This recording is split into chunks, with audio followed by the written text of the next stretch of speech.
తెలంగాణ మరియు ఆంధ్రప్రదేశ్లోని అన్ని ఎప్సెట్ కాలేజెస్ అవుట్డేటెడ్. ఇది 100% నిజం. ఒక్క కాలేజీకి కూడా రీసెర్చ్ అండ్ డెవలప్మెంట్ వింగ్ సరిగ్గా లేదు, ఒక మంచి క్యాంపస్ లేదు, అదేవిధంగా ఇండస్ట్రీ కనెక్ట్ ఉండేటువంటి కరికులం లేదు.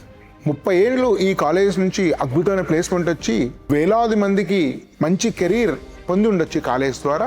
కానీ ఆర్టిఫిషియల్ ఇంటెలిజెన్స్ వచ్చిన తర్వాత ఈ కాలేజెస్ అన్ని అవుట్డేటెడ్. ఇప్పుడు ఒక పెద్ద క్యాంపస్ లేకుండా, 10 కోట్ల రూపాయలు R&Dకి ఖర్చు పెట్టకుండా, ఇండస్ట్రీ ఓరియంటెడ్ అప్డేట్ కరికులం లేకుండా స్టూడెంట్స్కు ప్లేస్మెంట్స్ కానీ ప్యాకేజ్ రావడం కానీ అసాధ్యం.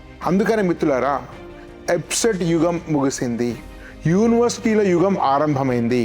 అందుకనే నేషనల్ ఎడ్యుకేషన్ పాలసీ కూడా ఇంజనీరింగ్ కాలేజ్ అన్నింటినీ కూడా భవిష్యత్తులో అన్ని ఇంజనీరింగ్ కాలేజ్కు నేషనల్ ఎడ్యుకేషన్ పాలసీ ప్రకారం అఫిలియేటెడ్ ఇంజనీరింగ్ కాలేజెస్ భవిష్యత్తులో ఉండవు, మిగిలేది యూనివర్సిటీస్ మాత్రమే. కాబట్టి ఎప్సెట్లో మంచి ర్యాంక్ వచ్చినా రాకపోయినా కోల్పోయేది ఏమీ లేదు.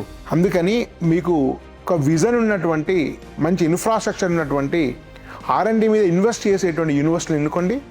అట్లాంటి యూనివర్సిటీలలో మీకు కౌన్సిలింగ్ కానీ, గైడెన్స్ కానీ, అడ్మిషన్ కావాలనుకుంటే 9256199299 నెంబర్కి ఫోన్ చేయండి.